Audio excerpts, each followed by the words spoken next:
Welcome back, everybody, to the Partos Innovation Festival.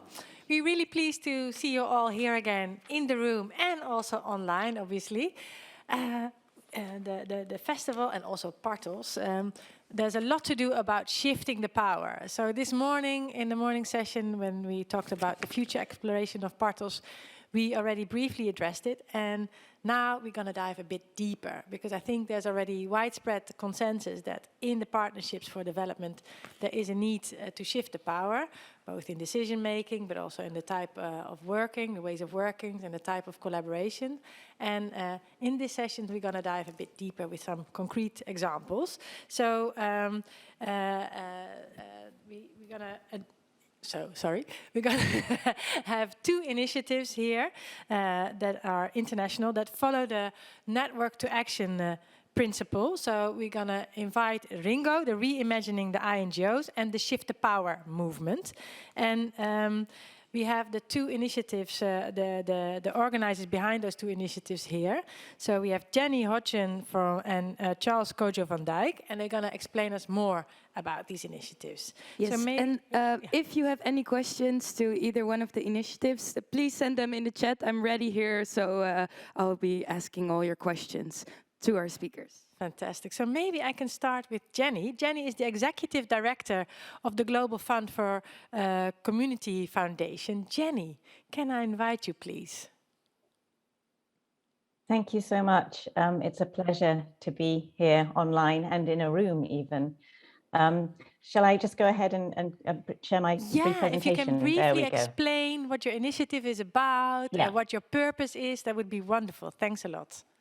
Okay, so I've got about 10 slides I'm going to share. Could we move to the next slide, please? So the Global Fund for Community Foundations is a relatively small organization. We're based in Johannesburg, and for the last 16 years, we've been really kind of trying to feel our way around the emergence of community philanthropy as a strategy for community-owned and community-led development. But our basic analysis is epitomized in this picture here, that there's something wrong with the current system. It's premised on multiple intermediaries, on the flow of money rather than the building of relationships and connections, and it's about money rather than people, and about the delivery of activities rather than the strengthening of ecosystems. And as you can see from that image, the very people that development aid is supposed to be helping often end up just being numbers or statistics, really at the margins of the conversation. Can I have the next slide, please? So our vision for change, and I think it's important just spending a moment on this, has been around the role of community philanthropy.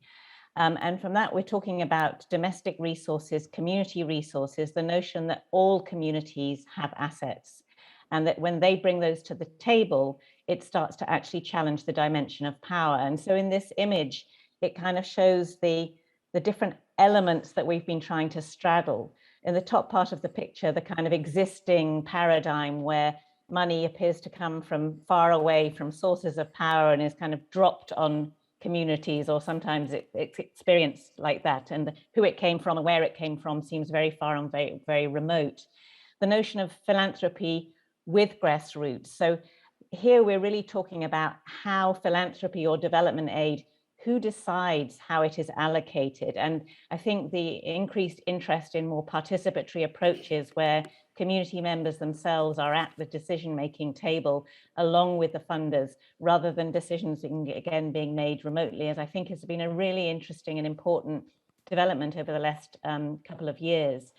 And the piece that I think that we've particularly focused on within our organization has been the idea of philanthropy by and from the grassroots. The notion that communities all around the world have always had systems of solidarity and mutuality where they mobilize resources, but really it's about mobilizing communities, connections, and trust. And our thesis is that this part of the system has been almost entirely invisible or uninteresting to the dominant system. And so communities and their resources have essentially been excluded from the story. Next slide, please.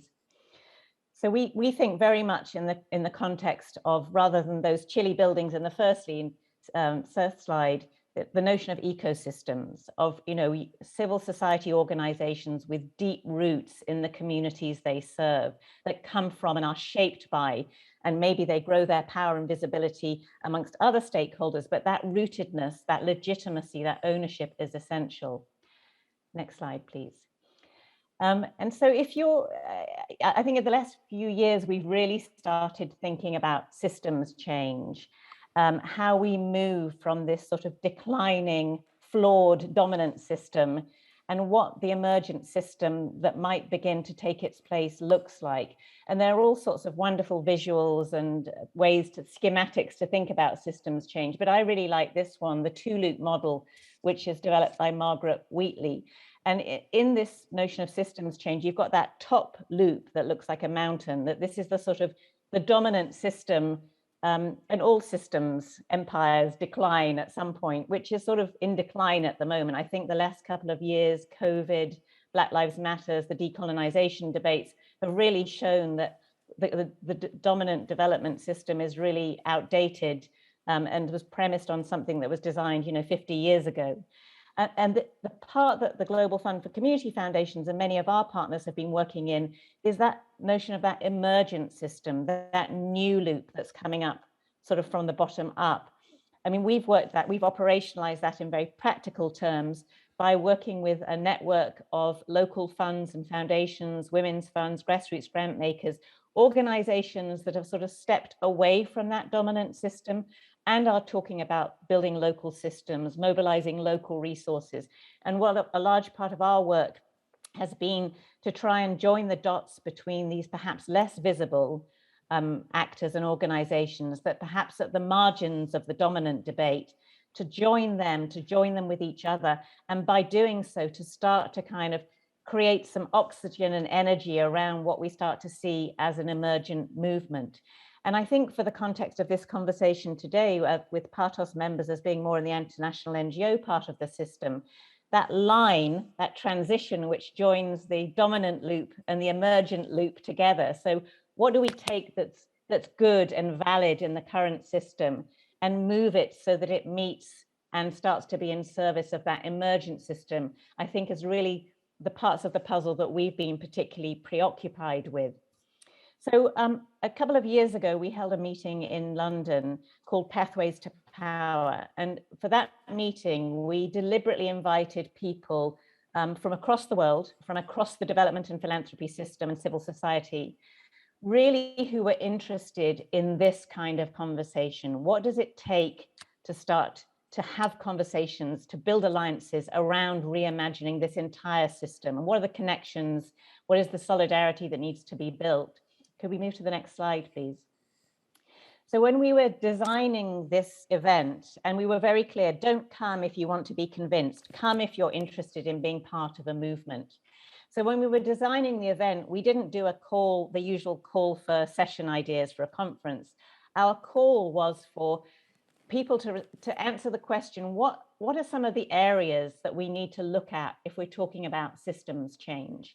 And you'll see people responded talking about, we need to think more about localization and local ownership. We need to think about funding practices, reimagining INGOs, community philanthropy. We need new narratives, new evidence. And so it was a very unscientific process that brought us to these categories, which we now call collaboration areas. But we basically synthesized these to these sort of 12 headline areas, if you like. And from that, we began to use social network analysis as a way to understand the current state of the conversations around some of those areas. We've used a system called Pando, which is quite a sophisticated tool for doing social network analysis. Next slide, please. And how it works, so indulge me while I explain the logistics of it before we get to some of the data that it started to show. Pando is very simple. You create a login, you enter the details of your organization, and then for each of those collaboration areas, you basically start to map the organizations that you go to for conversations around those issues. So if it's around positive narratives, I might say, we, the Global Fund for Community Foundations, go to WACC to talk about positive narratives. And we go to them sometimes, sometimes, quite often, very often. And by doing so, you start to map the kinds of relationships and conversations that are happening, which maybe aren't very visible from a high level moment, really starting to understand where are the conversations happening, how warm are they, and where are they not happening. Next slide. So the next few slides, I'm just going to share basically, I know we're short of time and I want to make sure we've got Don't worry, it's fine. What we've found. So the Pando map, when we first launched it, I think there were initially 300 organizations and 600 relationships. And we did a refresh earlier this year where we really encouraged people to map again. So at the moment, there are 500 organizations who've mapped 1,000 relationships here. And obviously, the map has been limited to those who know about it or who've been invited to map or who've had time to do it, because it's quite, you know, you've got to take time out of your day to do your login, remember your password, and then think who you talk to. But what it starts to show, I think, is this emerging kind of rich fabric and network of connections that are happening out there, which, if we can start to see and visualize, really starts to help inform how one can start to grow out this conversation and be much more deliberate in building this connections, these relationships, and ultimately this global movement. So some of the highlights of the map show that there are some strong connections at the center. There is a kind of critical mass of constituents. 30% of the relationships on the map include sort of top 20 organizations who are referred to most frequently as organizations that people go to. And that is a combination of Global South and Global North actors. I'll come to that more in a minute.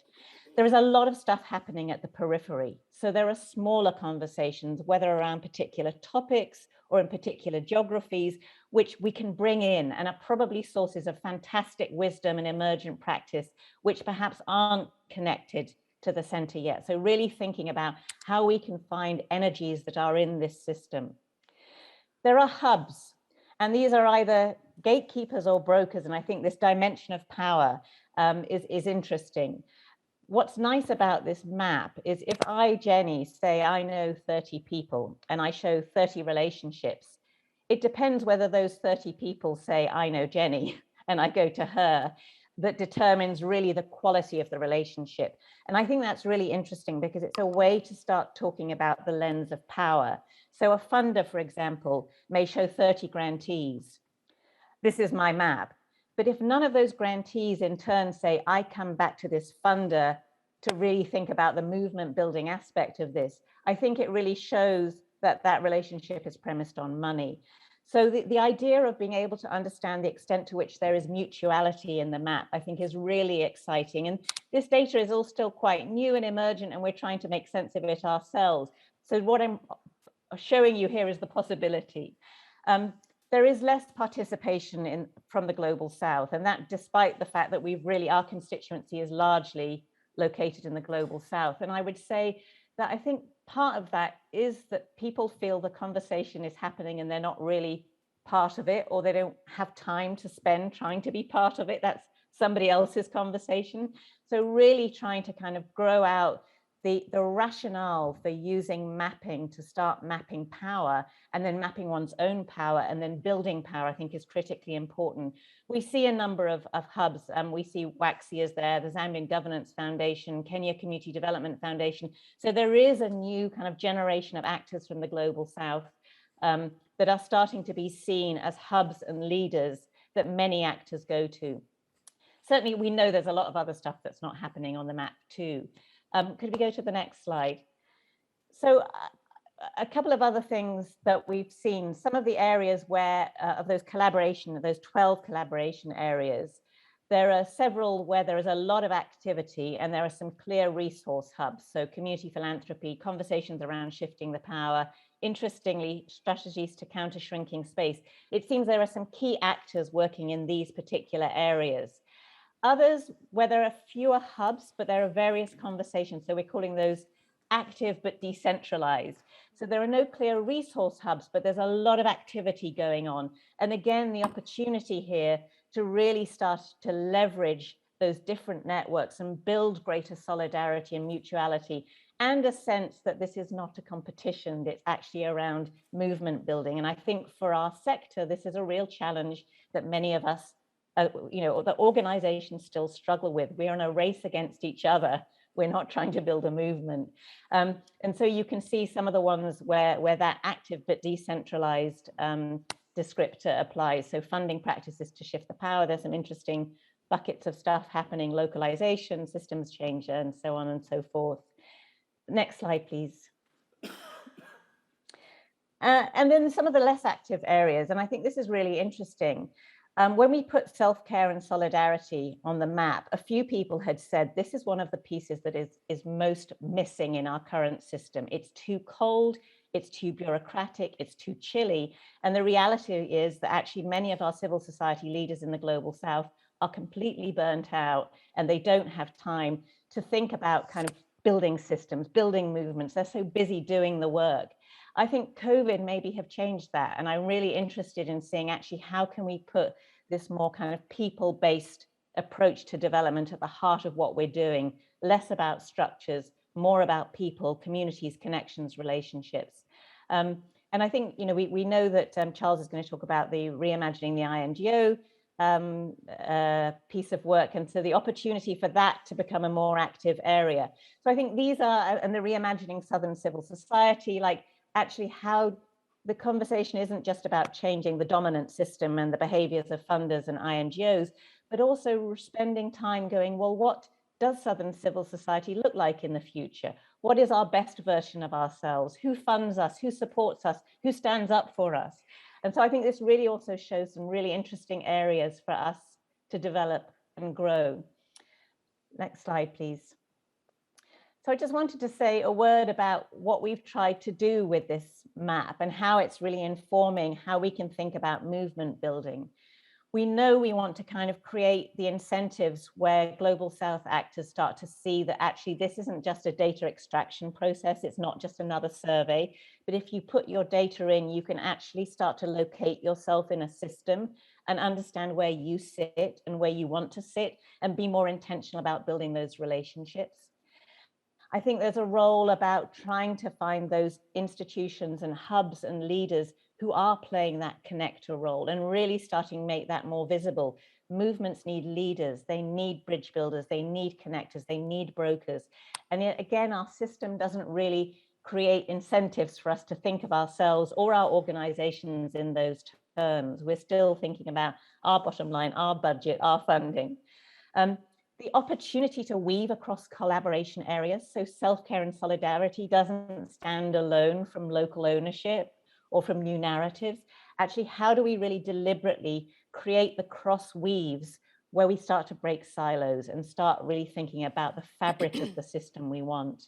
How do we invest in some of the collaboration areas that are looking a little weaker? And how do we exercise more movement generosity? How can we be more generous with our knowledge and our networks because we feel like we're pulling in the same direction? I know sometimes one of the sort of unspoken conversations between Global North and Global South actors is a sense that maybe we're not actually pulling in the same direction. Maybe the power dynamics are too dominant for us to really feel like we come to the table as equal. And I think as part of that, these conversations around reimagining INGOs, I hope these can happen in the context of this kind of a system where we see a more equitable and distributed system, more mutuality, greater recognition of different kinds of resources and assets in the system.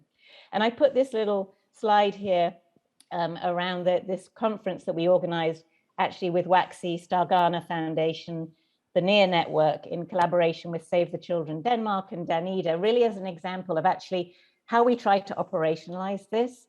It was a group of actors who don't normally hang out with each other, looking at deliberately trying to weave some conversations around local philanthropy, the localization agenda and power. Again, these aren't categories that sit alongside each other naturally, normally. And really an attention to start saying, actually, we can't look at these things in isolation from each other. We can't talk about localization without talking about local resources. So really kind of trying to encourage us all as we're thinking about systems changes, breaking down our walls, breaking down our categories, And this map I'm sharing with you today really is just a sort of a starting point for us to start finding a different way about how we imagine the future and the power and control that we have. And my last slide is just to say, if you could just change the last slide, to say, you know, if we can untap this, like a river, like the tributaries coming into a river, the streams coming together, we can create an unstoppable force, but it needs to be made by many. It cannot be owned by one or one part of the system. Thanks a lot, Jenny. That's a powerful image that you use also for the Shift the Power movement. I really love it. Thanks a lot for that. Yeah, and in that respect, we have already one question for you, Jenny, in the chat. From Sarah asking how organizations can join the Pando map. Good one. Good one. So for now, I'd say contact me. We're still thinking about how to make this work as well as we can and not get it sort of overtaken. So yeah, I think contact me or anyone else involved in the We'll put your email in the chat. Fantastic. Perfect. Thanks a lot. Okay, thank you. And then we move to Charles Coyle van Dijk, and he has many years of experience in Africa, but he currently works as the capacity building advisor of MWF, amongst other functions. So Charles, could you maybe explain a bit more about the Ringo Initiative? Yeah, thank you so much. So the Ringo, this is the Reimagining INGO Systems Change process. And basically what it is a process that we've designed, come together. It's a globally coordinated effort. It's cross-sectoral, so we've drawn in the various players in various sectors, not only in social justice, but environmental and humanitarian. And the idea is to revolutionize the whole sector. We are looking at how we can look at various structures within the INGOs and within international development. We're looking at the issue of power, purpose, and of course the positioning of INGOs as key stakeholders. Next slide. So you can see this is the Ringo team. Very excited, made up of a cross section of people from different places, different countries from the global north and the global south. I think this was taken at our first inception, after our first inception meeting. Next slide. So what we did is, we decided that we're not going to go at this alone. We're going to work with different people who offer advice and direction. So these are just a couple of names of some of our advisory board members: Degan Ali from Adesso, Wolfgang from ICSC, Lisa John from Civicus. We have a couple of people from the Global South too, Irungu from Amnesty Kenya, and Jonathan Glini, he's based in Colombia, Theo Sowa, formerly of the African Women's Development Fund. So we have a really cross-section of experts who've worked in the development space for a very long time, directing us. I also want to add that we are doing this effort with RIOS, and RIOS has supported us in terms of helping us with the systems change process itself. So what is the framing of Ringo? Next slide, please. The idea of Ringo is looking at how do we correct the power imbalances within the international INGO sphere. How do we ensure that we are able to shift the power to communities so that communities are at the forefront of their own development? And so this is the thrust of Ringo. And the reason we are focusing on INGOs, international NGOs, is that currently they are the dominant formal organizing structure within the international development space. They have a lot of influence. They've been working in Africa, in MENA, in Latin America and the Caribbean for so many years, have connections in those spaces. A lot of the ways they do things are the dominant ways in which development is done. So we thought it was important to focus on this very dominant structure. And then we also noticed that INGOs are accountable to donors. Usually the focus of their accountability is much upward accountability and very less focused on accountability, downward accountability. That is accountability to those that they want to make an impact or those that they are working for and working with. And so we also noticed that the accountability models needed some amount of reform. And then, of course, they are a significant part of the system. They are a very important player in the system, extremely influential. And if we can influence how INGOs function, operate, the culture, and the way they engage with Global South participants, we know that we can make a huge change in how development can be done differently. Next slide. So when we started the process, we started by making sure that we have the evidence and the data. And so we started with a research survey where we, sent out a couple of questions and to Global South actors, both organizations, activists in Africa, in MENA, in Latin America, and the Caribbean. The idea was to get feedback and perspectives and perceptions about how their partnerships and collaborations with Global North institutions or INGOs. And this was one of the very most interesting major feedback that we got. The feedback we got was that 84% of Global South CSOs say that they do collaborate with INGOs and have partnerships with INGOs for a pretty long time. But 85% said that even though they do have these partnerships with INGOs and relationships with INGOs, they don't feel that these relationships are mutually beneficial, respectful, and reciprocal. Next slide. And so based on this and all the other findings that confirmed that there was a need to look at the relationships, to shift power, we made certain assumptions and principles that is driving the systems change process. The fact that we do need to shift power to Southern civil society, and Jenny has talked a lot about the reasons for this and the importance of ensuring that Southern organizations have enough space to make decisions for themselves. And we see the relationship more as a co-investment relationship.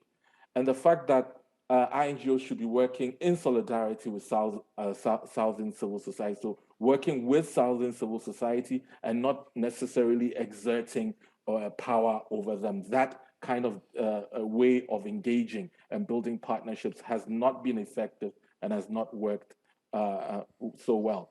And there's also the need to be globally connected in civil society.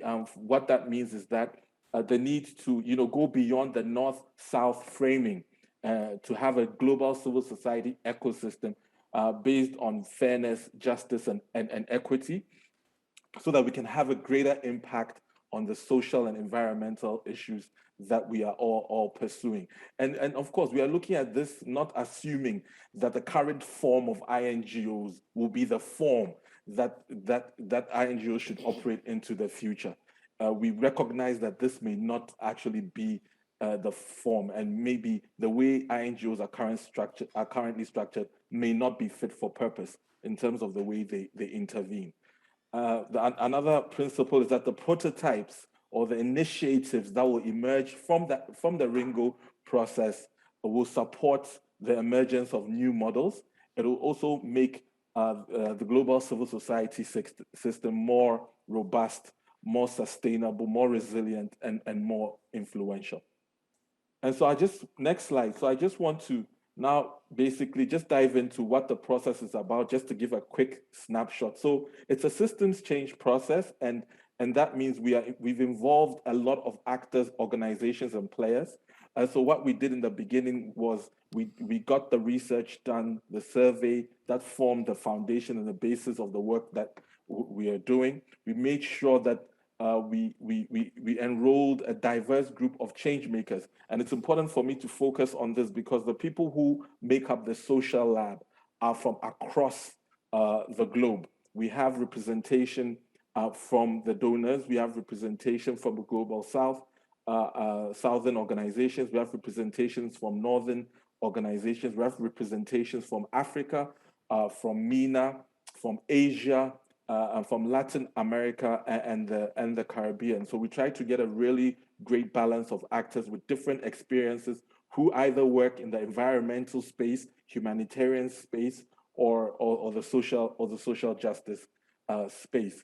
And so when we began the process, we began with an inception convening, brought everybody together. We started to build relationships, started to start the reimagining of what we want out of the global civil society, and started to really have conversations about what the issues are, what will be the issues of inquiry. And so that's what was done in the inception workshop. We moved then into the inquiry phase, where we came up together thinking through all the issues, and came up with 6 major inquiry issues that we were going to look at: structural racism, collaboration and solidarity, INGO impact, governance and accountability, incentives, patriarchy, and feminist leadership.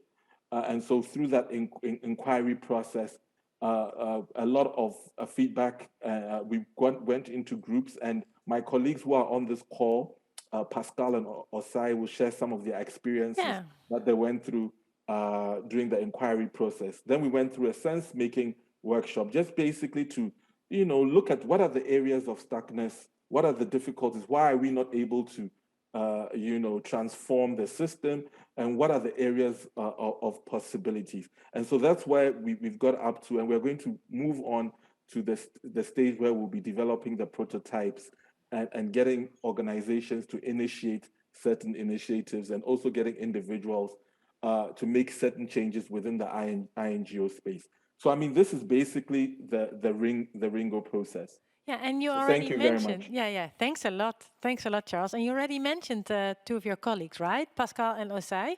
So maybe is it a possibility to bring them in, and maybe Charles, you could briefly introduce them. Is that an option for you?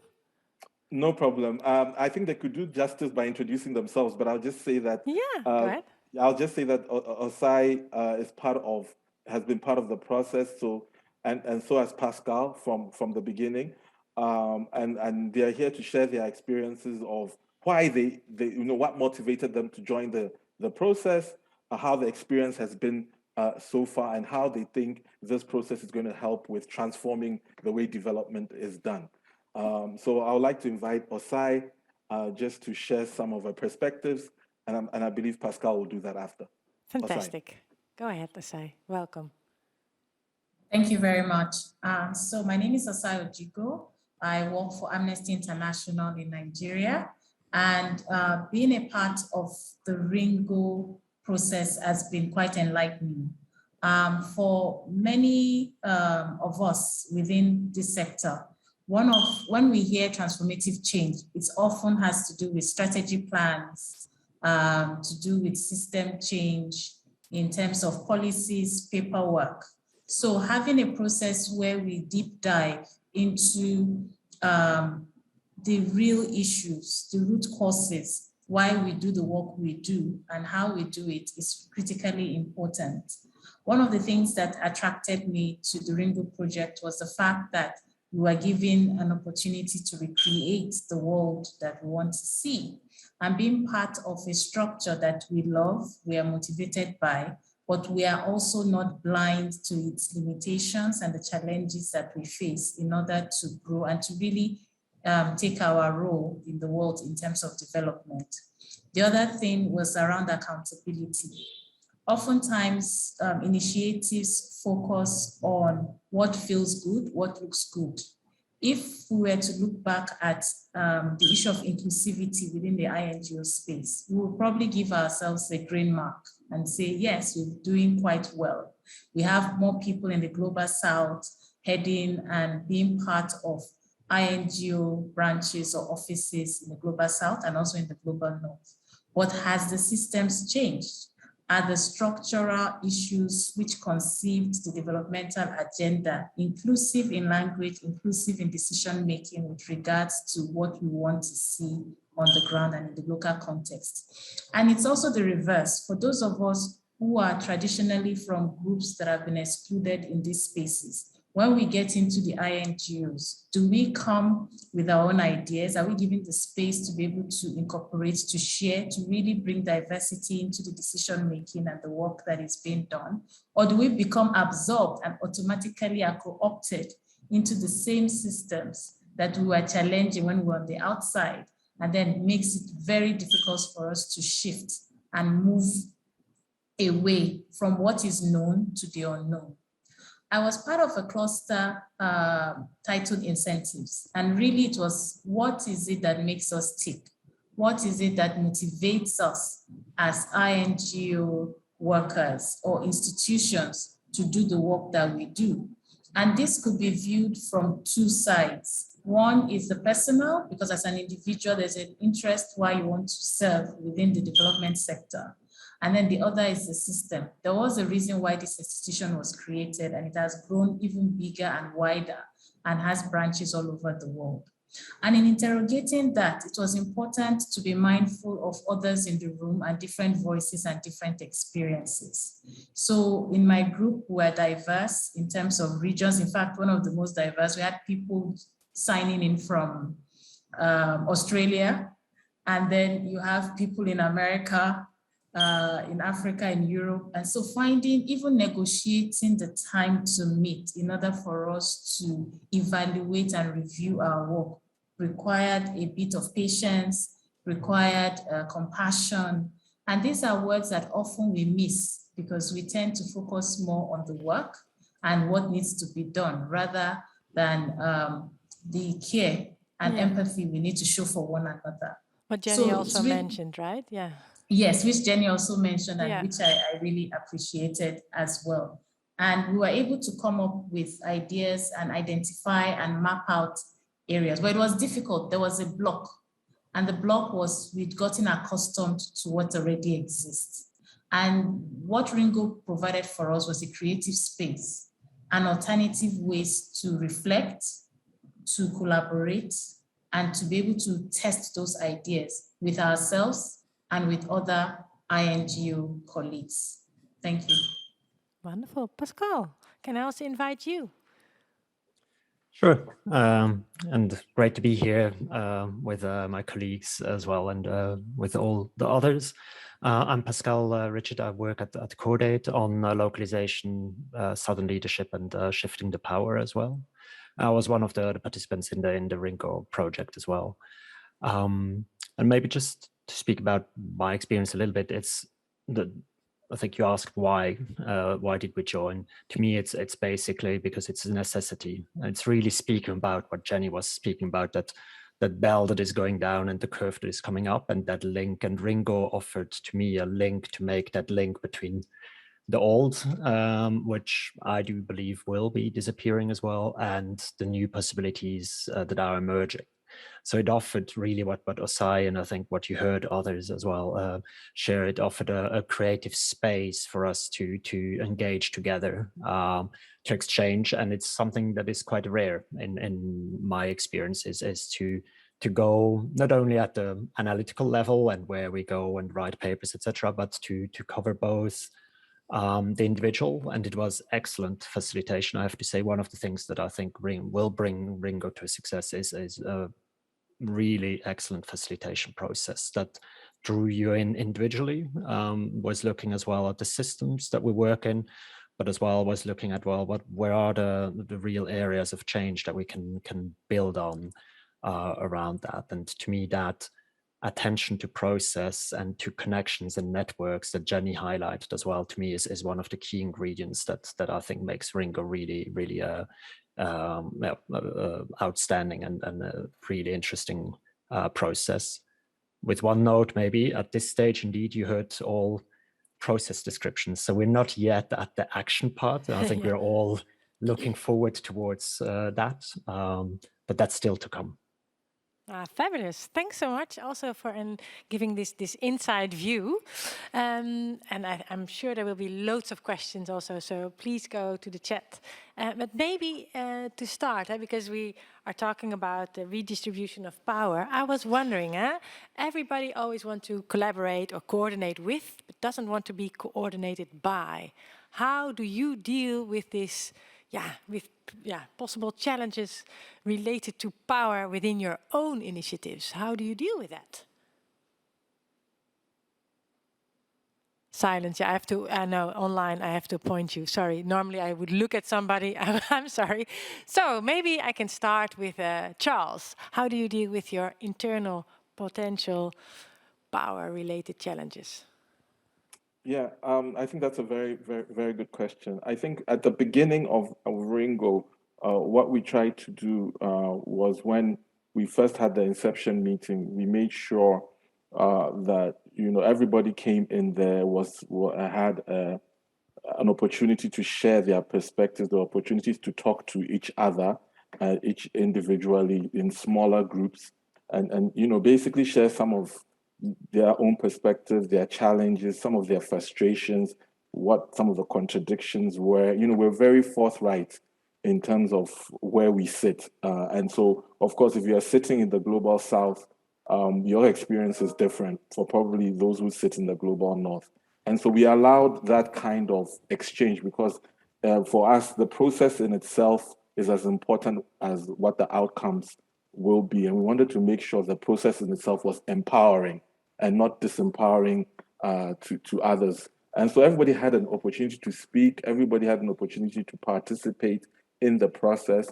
There were so many different types of diverse activities to get everybody to connect in a way where we try to, remove or, really get rid of any potential power dynamic. So it's a very open space, safe space, and I think we've, to a large extent, I believe, succeeded in doing that.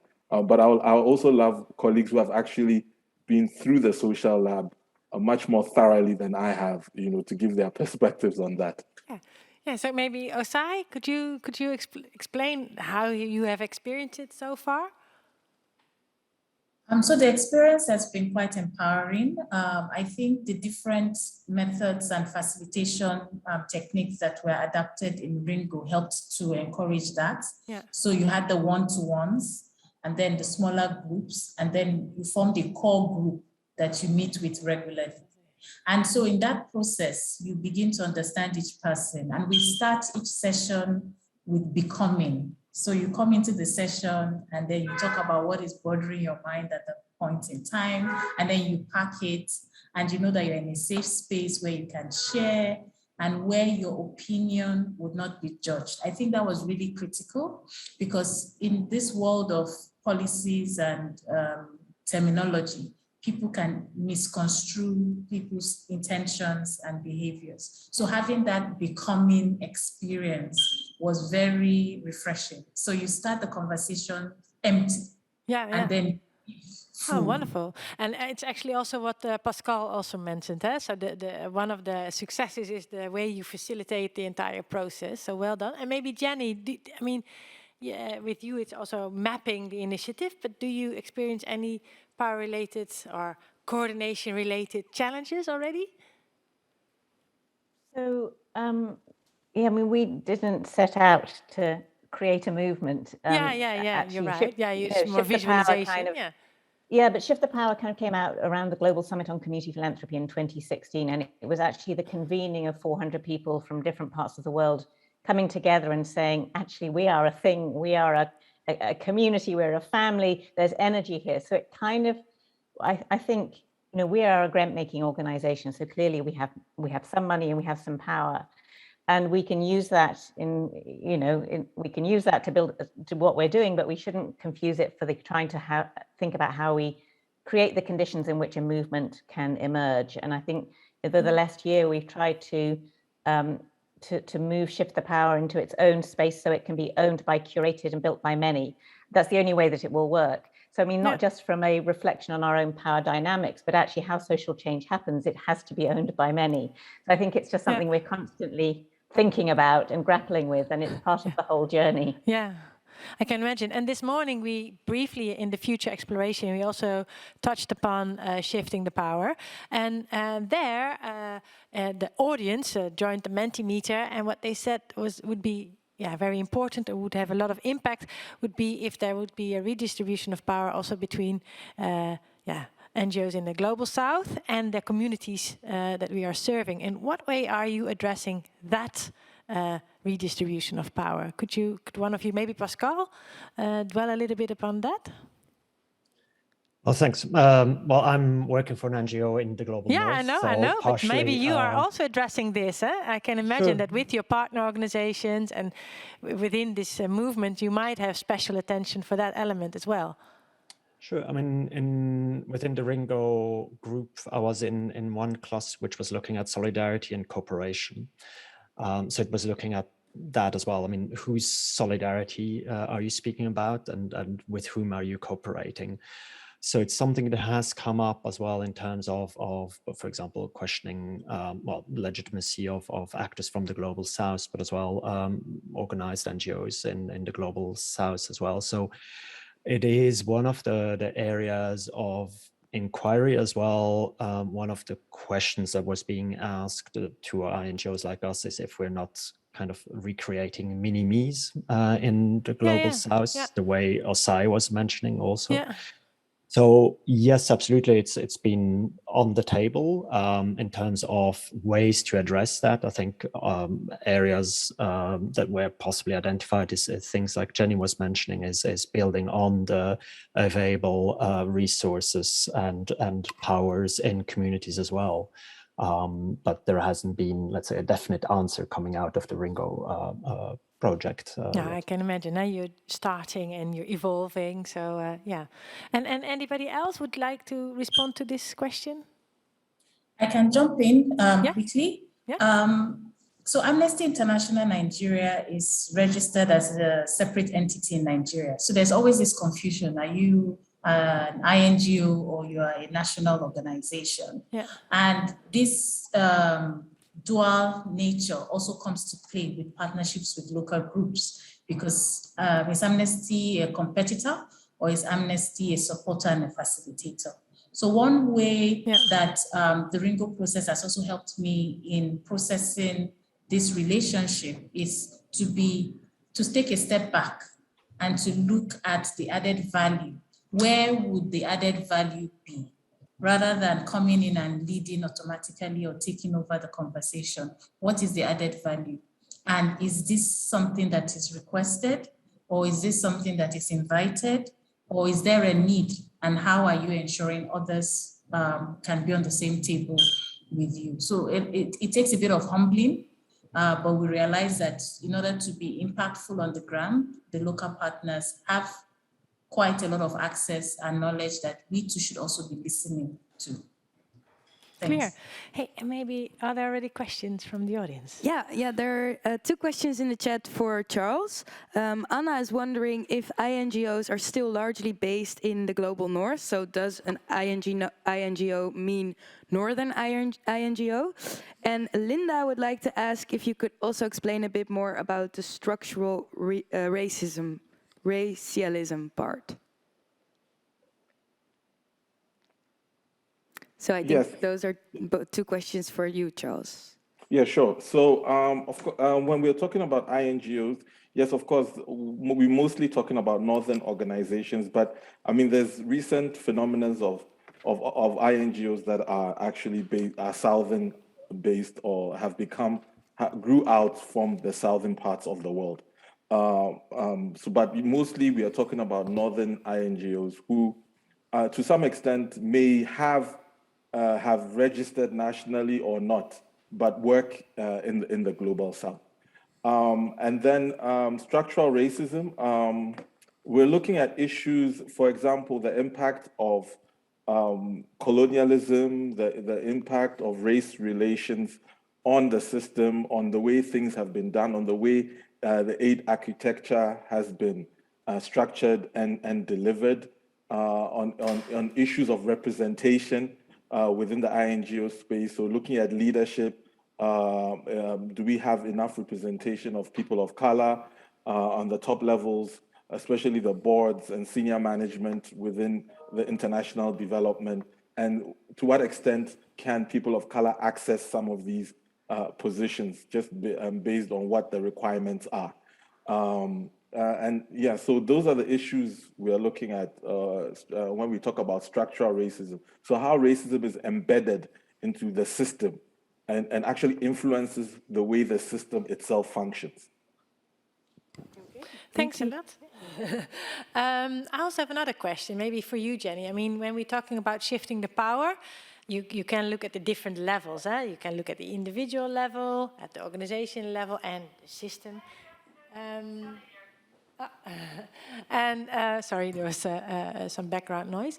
But I was wondering, if it were up to you, where should we focus our attention? So individual level, organizational level, or system level? I mean, to me, the political and the personal are one and the same. You know, we start with ourselves and the structures that we are operating in, and our willingness to kind of mobilize ourselves, whether locally, nationally, globally, however. And I think it really challenges us to say, actually, you can't start in any of those places on their own. It's seeing the individual in the context of systems and unlocking that, unleashing, you know, at a time when I think the world needs a vibrant, strong, robust civil society globally. We are almost tearing ourselves apart. We're in competition with each other. So I think it really is, it requires good people wherever they sit in the system, committed to coming together and mapping the system that they want. So, you know, it has to start with the individual, but without that grand vision, the danger is what development, the industry does to us, we get locked into projects. And so we have to be able to hold the personal and the big picture and work out how we operationalize that in the middle. And I think that's both the challenge and the opportunity, but it really requires a leap of faith, of creativity and a reimagination. And I think that's where a lot of people get stuck, particularly if you're in a big structure, a big organization where you don't need to speak to anyone outside your organization ever, because your organization's so big, you can keep yourself busy with meetings the entire day. So I think it's all of those things, and creating a community of people supporting each other to think like that, because it's easy for us all just to be thrown back into our day jobs. Yeah, fantastic. And maybe yeah, it's easy, Pascal, but why do you think it's so difficult to put it into practice? Well, I mean, Jenny just spoke about one of the experiences within the Ringo has been that I think we dreamt stuff, we came together, so exactly what Jenny spoke about. And then when we were asked, so what do you want to turn it into practice? How we started thinking very small. So it was turning on the roads, and it's exactly what Jenny mentions. It's you know, I think individually and as well collectively within that group, we wanted to think outside. But then it's so difficult to kind of because you then think about your own limitations within organizations, within the system, who's going to fund it, etc. So it really needs both what Jenny mentioned, but to me that's the limitation, is the systems within which we are just often constraining us. So we need to constantly remind ourselves and have friends who critique us, to tell us, no, you know, Pascal, you're getting back into your, I don't know, core data mode or Oxfam or whatever mode, and you need to be taken out of that again. And to me, that's where the collective is so important, and that kind of initiatives that Jenny spoke about or I'm part of, and I think is really inspiring. Yeah, so this creative space of being able to think outside of the system about a new system, that is fantastic. Are there any more questions? And accountability, sorry. Yeah, accountability. Yeah, absolutely, yeah. Yeah, there's another question from an anonymous person in the chat asking, what do you think localization would look like as a personal objective? And I think it's a question for all of you, or whoever feels the call. So what do you think localization would look like as a personal objective? There you go. See big smiles and a deafening silence. Is it hard? Charles, I'll put you on the spot. Yeah, it's an interesting one, because I'm still trying to warm up to the term itself. But yeah. Because you get caught up in all these terminologies. I'm not sure whether we're trying to we'll get where we want to get to. But for me, I think it's just about, you know, looking at making sure we have much more equitable, respectful, and reciprocal relationships. I think that is what it's all about. And it's about communities driving their own development agenda, having their own priorities, recognizing that communities have their own assets, have their own strengths, have their own power, and letting communities work towards what they want to transform in those communities. and any other person coming in to support that transformation process. For me, that is what, the localization looks like to me, yes. Thanks a lot, daring. Thanks a lot. And maybe one last question that I could ask all of you. What would be your, very brief, but what would be your call to action for Dutch development agencies? Do you have a final call for action? The action is important. So Jenny, can I start with you? Yeah, I think that thinking these ways within the parameters of organizations is almost impossible. The organizations we are in, the vehicles we are in are not designed to do this. So I think it is really finding the spaces for people to come together and think about this and then work out what that can look like within their organization. And that requires both the kind of what happens tomorrow, but that overarching vision. So I mean, to me, that the thing that will nudge this will be to create a critical mass where a conversation is happening elsewhere. If you're not part of it, you're just not there, you're not relevant. And I think one of the, on the localization point, I think it's a terrible term. I think it basically is an absolutely instrumental, chilly, bureaucratic term. What does localization mean? Everybody's local, right? Yeah. Right.